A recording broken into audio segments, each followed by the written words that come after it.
My father told the reunion crowd I'd never finished anything in my life. Then the MC read my name off the Silver Star citation. I didn't flinch when he said it. I didn't look up from the paper plate balanced on my knee. I just pressed my tongue against the roof of my mouth and counted the fluorescent lights humming above the long tables. 14. Same as the hours I spent pinching arteries shut in a ditch outside Mosul while the sky cracked apart around me. But my father didn't know about that. Nobody at that table did. They don't know that yet. My name is Britta Caldwell. I'm 35 years old. And up until about 40 seconds ago, I was sitting at the end of a folding table in the Braxton County Community Hall, eating nothing, watching my father hold court over a plate of fried chicken like he'd built the town with his bare hands. Now I'm listening to 300 people laugh at the punchline he just made out of my life. If you've ever sat in a room full of people who think they know your story better than you do, stay with me on this one. Growing up in the Caldwell household meant earning affection like rent. And my father was the landlord who kept raising the price. Dale Caldwell, 62 years old, owner of Caldwell Plumbing and Rooter, which he'll remind you of within 90 seconds of any conversation. He's the kind of man who speaks in proverbs about hard work despite never leaving his zip code, the kind of man who measures the world by what he can see, touch, invoice, and brag about at the counter of Davis Hardware on Saturday mornings. And me, I was the problem. The intense child, too curious, too quiet, too precise. I asked questions that didn't have prices attached to them, and in the Caldwell house, that made me difficult. My mother understood me. Sarah Caldwell, volunteer EMT for 11 years, she ran toward sirens when everyone else pulled their curtains shut. She taught me how to tie a pressure bandage when I was 9. She showed me where the radial pulse hides on a child's wrist.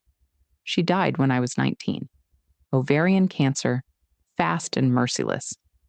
After that, I had 2 years of community college and a father who watched me like a stock ticker waiting for the next drop. I tried nursing school twice.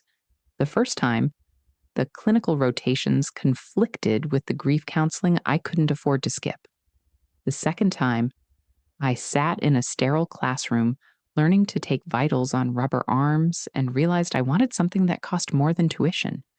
I wanted to matter the way my mother had mattered, not in a classroom, in the field. So I enlisted. United States Army, I was 23. Dale told everyone I'd quit again, dropped out, run away. He told my Aunt Janet over Thanksgiving that I'd finally found a place where they'd tell her what to do, since she couldn't figure it out on her own. Janet nodded along like she always did. The family historian, cataloging every failure Dale assigned to me and shelving it as fact. They hadn't just forgotten me, they'd rewritten me. In their version, I was fragile. A serial quitter who flunked out of 2 nursing programs because she couldn't hack the sight of blood. A woman who took a safe government desk job to hide from real-world failure. Dale told that story so many times it calcified into truth. The neighbors believed it. Janet believed it. Even the women at the church auxiliary believed it, and half of them had never spoken to me directly. What none of them knew, what I was never permitted to explain, was that 4 years after enlisting, I completed the Special Operations Combat Medic Certification, SOCM. 18 months of the most punishing medical and tactical training the Army offers. I graduated second in my class. I was attached to a joint special operations task force and deployed to places I still can't name in conversations like this one. My cover story was simple. Healthcare logistics analyst, Fort Campbell. I managed hospital spreadsheets and procurement schedules. That was the line. I said it so many times it stopped feeling like a lie and started feeling like a locked door I carried in my chest. Some clients preferred discretion. Some missions demand it. For 12 years, I maintained that door. 12 years of holidays where Dale would ask, across whatever table we shared, So, still pushing papers down there? 12 years of my Aunt Janet tilting her head with that particular brand of pity reserved for women who hadn't married or produced a visible career. 12 years of watching the mantle in my father's living room fill with photos of everything he valued: his business license framed, a newspaper clipping about Caldwell Plumbing sponsoring the Little League team, a photo of him shaking hands with the mayor at the ribbon cutting for the new water treatment plant. Not a single photo of me. Not one. I stopped trying. The Braxton County annual homecoming dinner happens every October, 300 people. White tablecloths over folding tables, fried chicken, roast beef, green bean casserole, and peach cobbler cooling near the window. The community hall smelled the way it always did when I walked in that evening: damp wool and fryer grease and the faint chemical bite of floor polish. Fluorescent lights buzzed overhead, the kind of lights that make everyone look slightly ill. I wore a simple black dress, sleeves to the elbow, hair pulled back. Around my collar, pinned just below the hollow of my throat, sat a small matte gray pin. To most people in that room, it looked like a cheap pewter bird, something you'd find in a dollar bin at a flea market. It was a combat medic badge. It meant I had performed medical duties under direct enemy fire. It meant I had kept people alive while the world tried to kill all of us at once. But in Braxton County, it was just a pin. I sat at the far end of the family table. No reserved seat, no place card, just an empty chair between Aunt Janet's purse and a centerpiece made of plastic sunflowers. I folded my hands in my lap. The metal fork beside my plate tasted the way all cheap catering forks taste, like pennies and dishwater. I pressed my thumb against the tines and waited. Dale was already standing. He'd been standing since the salad course, working the near side of the hall like a man campaigning for something. He had his Caldwell Plumbing polo on, the one with the embroidered wrench over the breast pocket. His voice carried the way it always carried, loud, certain, filling space so no one else had to think. He planted himself at the head of our table, beer in hand, and launched into his annual toast, not to the town, not to the gathering, to himself. 29 years, he said loud enough for the neighboring tables to hear. 29 years of Caldwell Plumbing keeping the water running in this county. Every pipe, every drain, every frozen line at 3 a.m. Nods. Applause. Dale soaked it in. Just last week, he added, one of my guys sliced his arm on a jagged pipe. Blood everywhere. But I didn't panic. I grabbed a shop rag and some duct tape, wrapped it tight. That's practical medicine. If the brachial artery is compromised, a rag creates a pocket for occult bleeding, I said, my voice low but carrying across the table. You need a windlass-style tourniquet placed high and tight, or the hydrostatic pressure will just bypass your duct tape in 90 seconds. Dale stopped mid-sip, the beer glass trembling. He stared at me, blinked, then shook his head as if to clear static. Then his gaze shifted, hardening. It found me the way a searchlight finds the thing it's been looking for. And speaking of sticking with things, he paused. The room leaned in. My daughter here spent 12 years in the Army and still hasn't finished a single degree. Laughter, not cruel laughter, not exactly. The kind of laughter that comes from an audience that's been trained by years of the same joke. They'd heard it before. Dale made sure of that. 12 years, he repeated, shaking his head with that practiced disappointment he'd perfected. 2 nursing schools, couldn't handle either one, couldn't hack the sight of blood, if you can believe that. So she settled, took a desk job down at Fort Campbell, pushes papers in some government office, logistics, she calls it. He made air quotes. I call it a participation trophy for showing up. More laughter. Janet placed her hand on the table as if to steady herself from the hilarity. Dale leaned toward the neighboring table, where the Andersons and the Davises were pretending not to stare. She plays nurse for the government because she couldn't make it in a real hospital. That's the truth of it. I know my girl. She's a quitter. Always has been. I didn't flinch. My hands stayed folded in my lap. My voice didn't shake because I didn't use it. I just pressed my thumb harder against the fork tines until the ridges left white lines in my skin.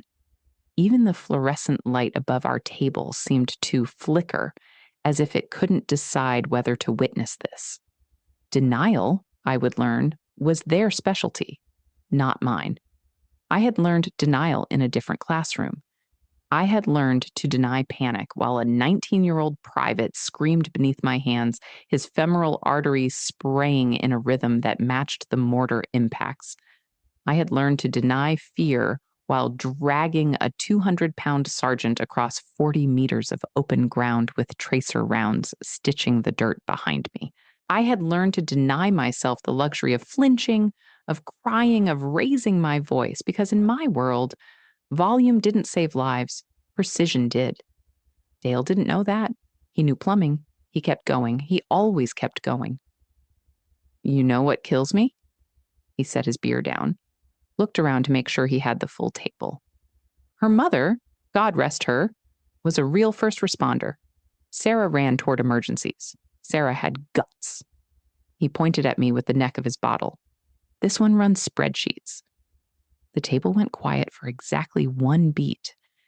Then Dale grinned, and the tension broke like a cheap seal, and everyone exhaled, and Aunt Janet patted my arm with the kind of softness that felt like a headstone. He doesn't mean it harsh, sweetie, Janet whispered. He's just proud of what he built. You know how he is.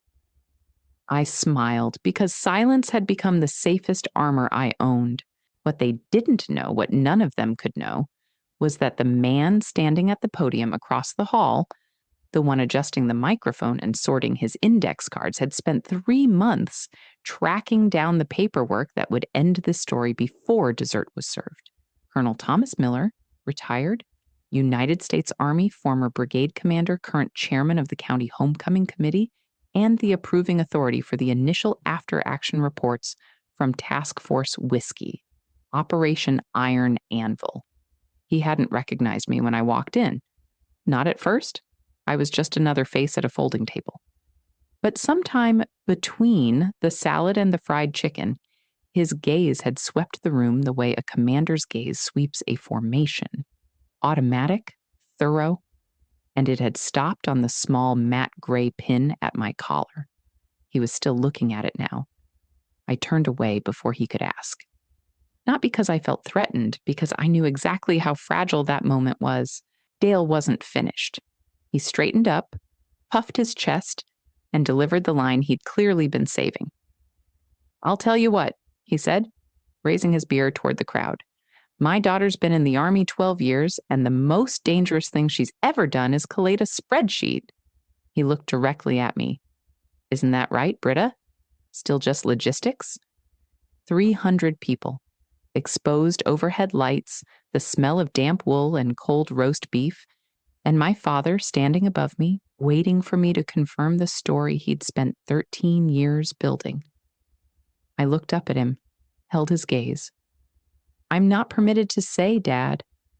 I never have been. He laughed. The room laughed with him. See? That's what I mean. He turned to the Andersons.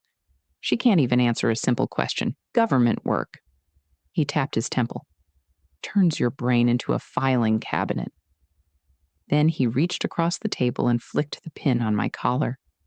Casually, the way you'd flick a crumb off a tablecloth. And what's this little thing supposed to be? They giving out medals for data entry now?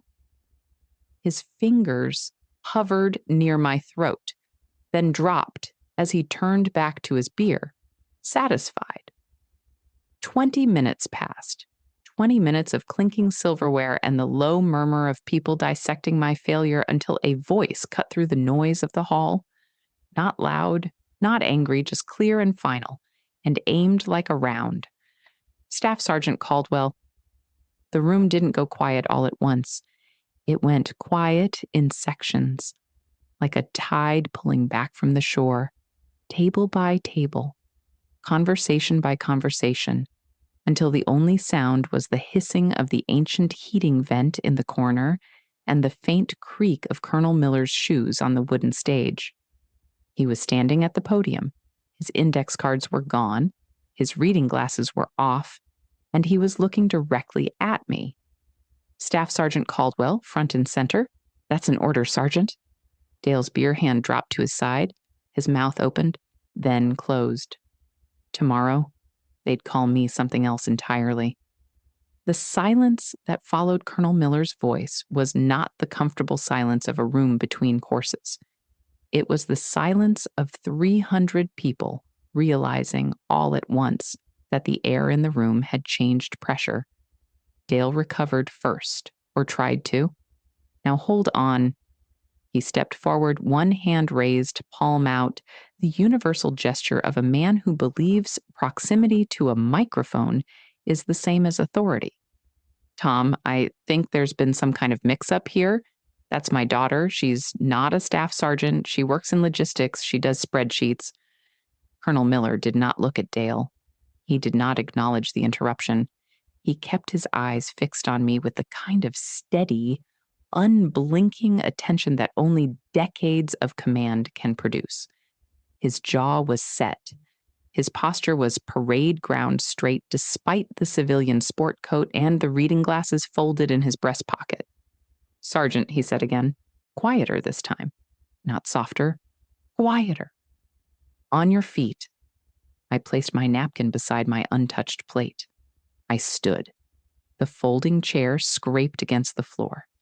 The sound was enormous in that silence. I smoothed the front of my dress, and as I did, the matte gray pin at my collar caught the flat fluorescent light. That cheap pewter bird, that piece of flea market jewelry my father had just flicked with his fingers. Dale grabbed my elbow. Not hard, possessive. Britta, sit down. He's confused. You don't have to embarrass yourself. I didn't pull away. I didn't flinch. I looked at his hand on my arm. Then I looked at his face. Let go, Dad. 3 words. Low frequency. The same tone I used when I told a bleeding soldier to stay conscious. Dale's hand released like he'd touched something hot. Not because I'd commanded him. Because something in my voice didn't match the daughter he'd built in his head. And for the first time in 13 years, he heard the gap between his version and the original. I walked toward the podium. 30 feet of community hall floor. Folding tables on either side. Faces turning to follow me like sunflowers tracking an unfamiliar light. My heels clicked against the hardwood in a rhythm I didn't choose but recognized. Cadence. It was always cadence. Colonel Miller watched me approach. His gaze dropped to the pin one more time. This time he didn't just look at it, he read it. The Combat Medic Badge. Caduceus flanked by a wreath. The mark of a medic who has performed her duties under direct enemy fire and lived to wear the proof of it. He nodded. Once. Almost imperceptibly. I owe you an explanation, he said, and he was speaking to the room now, though his eyes hadn't left mine. I had a speech prepared tonight about community, about service, about the people who build a town from the inside out. He paused. I'm setting that speech aside. He reached beneath the podium and produced a single sheet of paper.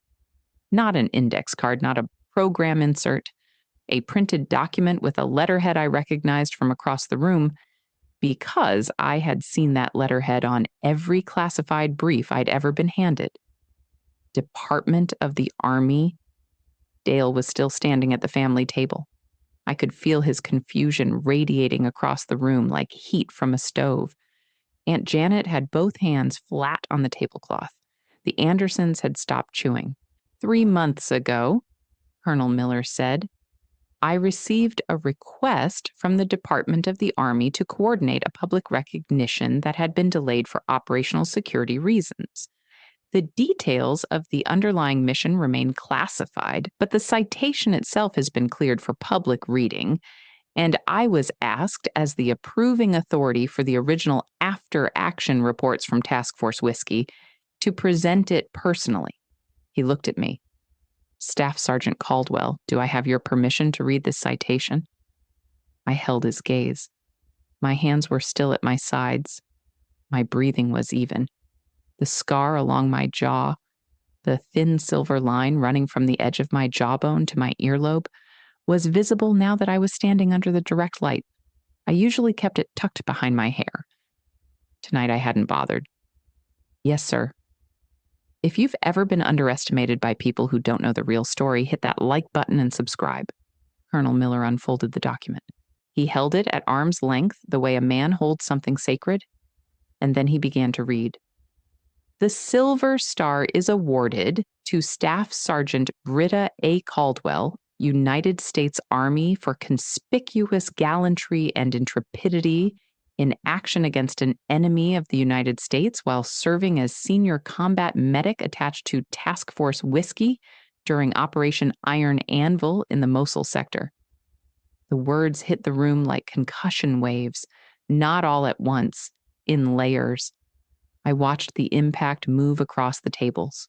Silver Star registered first, then United States Army, then Combat Medic. Each phrase landed on a different face and did a different kind of damage. Dale sat down, not intentionally. His knees simply folded and the chair caught him. Colonel Miller continued. During a 14-hour sustained ambush on the night of... He paused, looked at the redacted date, continued. Staff Sergeant Caldwell provided life-saving tactical casualty care to 9 wounded soldiers under continuous mortar and small arms fire. When the lead vehicle in her convoy was struck by a rocket-propelled grenade, Staff Sergeant Caldwell, despite sustaining shrapnel wounds to the face and neck, he stopped, looked at me, looked at the scar. The room looked at the scar. That thin silver line I'd hidden behind my hair for years, the one Dale had never asked about, the one Janet had never noticed, the one 300 residents of Braxton County were now seeing for the first time under 14 fluorescent lights that buzzed like witnesses. Colonel Miller cleared his throat and continued. Staff Sergeant Caldwell exited the disabled vehicle and established a casualty collection point in an open drainage canal. Over the following 14 hours, she performed field triage, applied emergency surgical interventions, and directed medevac extraction under fire, refusing evacuation for herself until all 9 wounded personnel were stabilized and extracted. He lowered the document. All 9 survived. The silence that followed was not the silence of a room between courses. It was not the silence of embarrassment or confusion. It was the silence of recalibration. 300 people recalculating everything they thought they knew about the woman at the end of the folding table. Dale's face was the color of ash. The beer sat untouched in front of him. His mouth was open, but nothing came out. Aunt Janet's hand had moved from the tablecloth to her own chest, pressing flat against her sternum as if to hold something in. Even the overhead lights seemed to stop flickering. Then, Colonel Miller said something that wasn't on the citation. I need to tell you something personal. He set the document down and gripped both sides of the podium. 3 of the soldiers Staff Sergeant Caldwell saved that night are in this room's district. They are members of this community. They have families here. They coach Little League here. His voice tightened, not with anger, with something heavier. One of them is my nephew. He let that land. You called her a quitter, Dale. First time he'd looked at my father, first time he'd acknowledged him at all. But because she didn't quit when that RPG hit her Humvee, my sister didn't have to bury her only son. Dale's mouth opened. She never... His voice cracked like a pipe under frost. I thought she was just an analyst. I thought she was safe. Colonel Miller didn't respond to him. He turned back to me. And then he did something that I will carry longer than any medal. He stepped out from behind the podium. He straightened his spine. And he saluted. A civilian saluting. A retired colonel in a sport coat and khakis, rendering a parade ground salute in the middle of a community hall that smelled like fried chicken and floor polish. It was not protocol. It was not regulation. It was something older than both. Then, from the back of the hall, a chair scraped against the floor. I knew who it was before I turned. I knew the sound of those boots even in civilian shoes. Master Sergeant Scott Walker, my former teammate. He'd come in quiet, sat in the last row, and waited. He was wearing jeans and a flannel shirt, no insignia, no rank, just a man standing at attention with his right hand locked against his brow in a salute so crisp it could have cut glass. He snapped the salute towards the podium. Colonel Miller returned it. The room held its breath. Forks were frozen mid-air. Napkins were clutched in laps. A glass of sweet tea trembled in someone's hand and no one reached to steady it. The only sound was the ancient heating vent hissing in the corner, faithfully reporting to no one. Dale stared at the tablecloth. His hands were in his lap. His shoulders curved inward like a man whose scaffolding had been quietly removed, beam by beam, until there was nothing left to hold the shape. He started, Staff Sergeant Caldwell. Colonel Miller's voice cut clean. On behalf of the United States Army and on behalf of this community, it is my privilege to present you with the Silver Star for gallantry in combat. He paused. His jaw tightened. Ma'am, we should have done this a long time ago. Colonel Miller extended the case. Dark blue, hinged, small enough to hold in one hand, heavy enough to hold 12 years. I took it. My fingers were steady. They had been steady when I clamped a spurting femoral with nothing but a hemostat and a prayer in a drainage canal lit by mortar flashes. They were steady now. I opened the case. The Silver Star sat against white satin, 5-pointed, small, the kind of object that means nothing on a shelf and everything in the hand of someone who earned it in the dirt. I closed the case, held it at my side.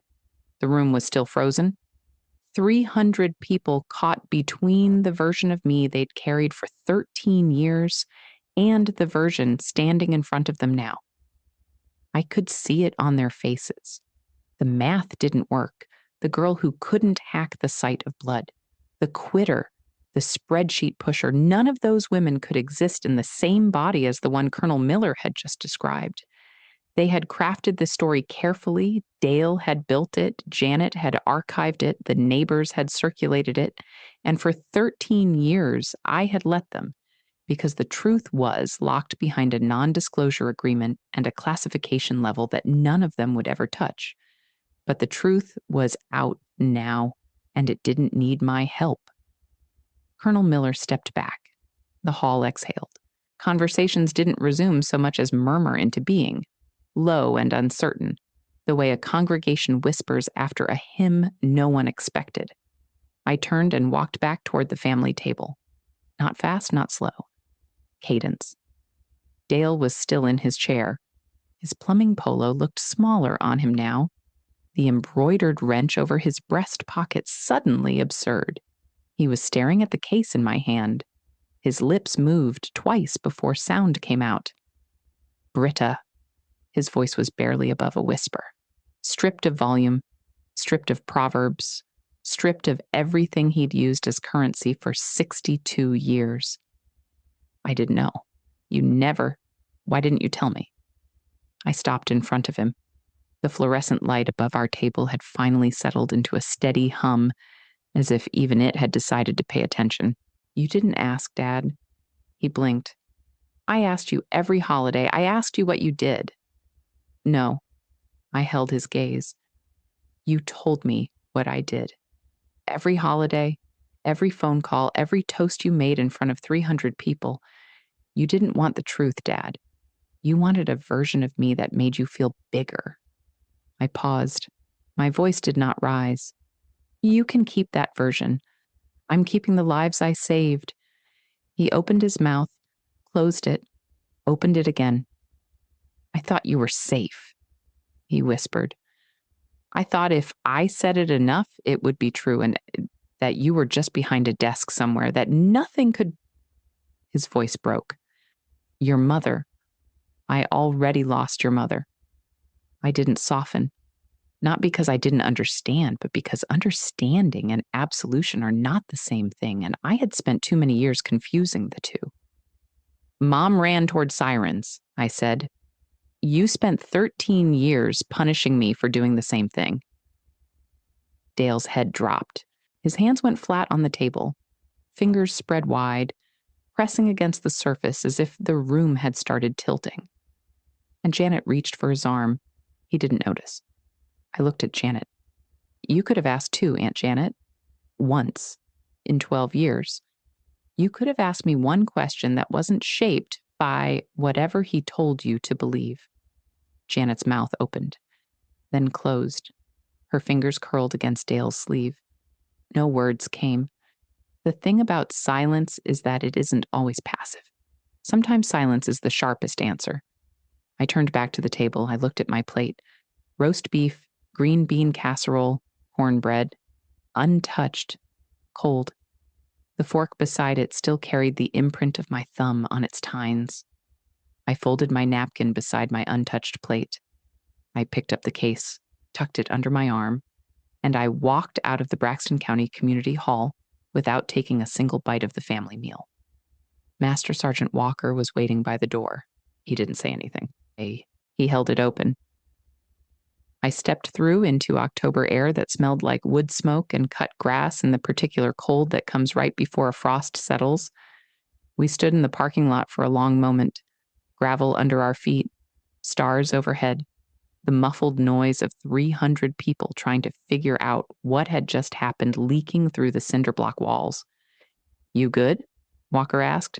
Getting there. He nodded. That was enough. In our world, that had always been enough. The weeks that followed were not kind to Dale Caldwell. He tried at first, the way men like Dale always try. He called it a misunderstanding. He told the regulars at Davis Hardware that he'd been kept in the dark and that the Army should have told the family. He positioned himself as the victim of bureaucracy rather than the architect of erasure. It didn't hold. The Braxton County Gazette ran a front-page feature. Not about Dale, about the Silver Star citation and the 3 local soldiers who came home because a combat medic refused to leave a drainage canal. Colonel Miller gave a statement. Master Sergeant Walker gave a statement. The Department of the Army confirmed the citation through public affairs channels. The details of Operation Iron Anvil remained classified. The facts of what I did that night did not.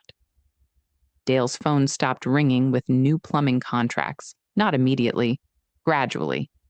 The way water finds the cracks in a foundation before the owner notices the damage.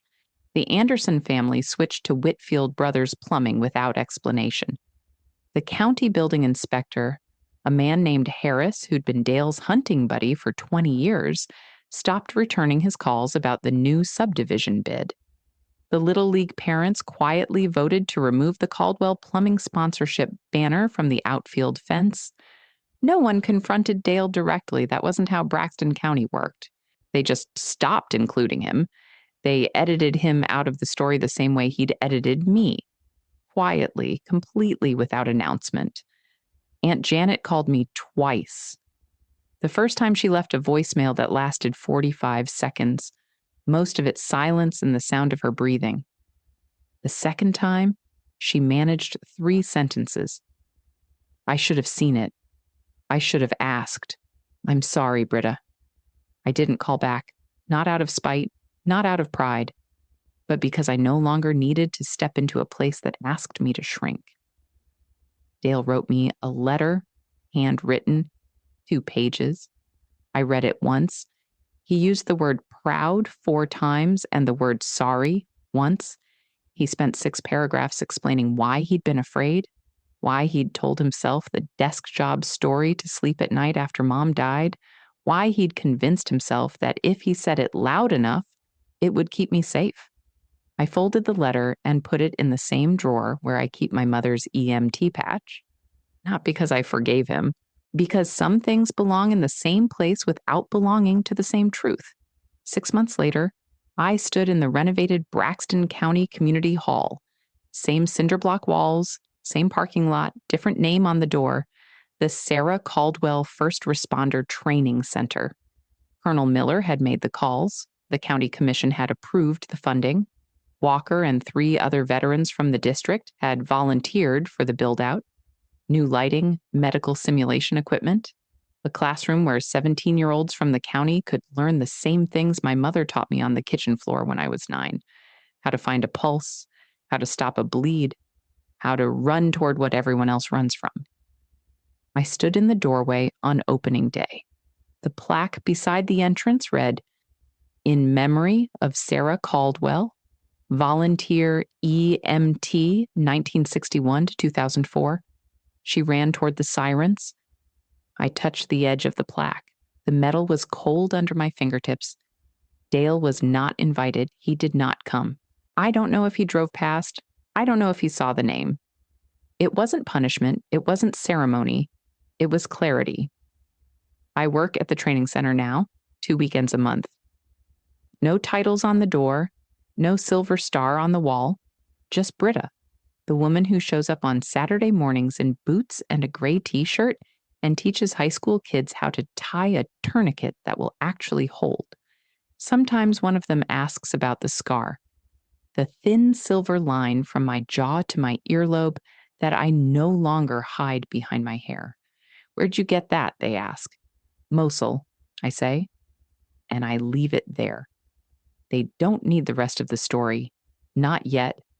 What they need is the skill, the stillness, the knowledge that when the worst moment of someone's life arrives, there is a person in the room who knows what to do and does not flinch. That's what my mother gave me. That's what 12 years of silence protected. And that's what I'm passing on in a building that carries her name. Silence isn't the absence of noise, it's the weight of what people think they know about you, pressed down so hard it squeezes the breath out of your own truth. I spent 13 years under that weight. I let my father stack it. I let my aunt catalog it. I let 300 neighbors nod along to a story that never belonged to them. I am no longer missing.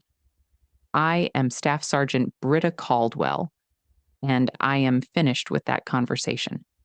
There is power in patience. There is freedom in truth, even if it comes late. And some things grow more powerful the quieter they are. If you enjoyed the story about quiet competence winning over loud arrogance, hit that like button and let me know what you think in the comments. And if you haven't subscribed yet, make sure to subscribe and ring that notification bell for more stories just like this one. Thanks for watching.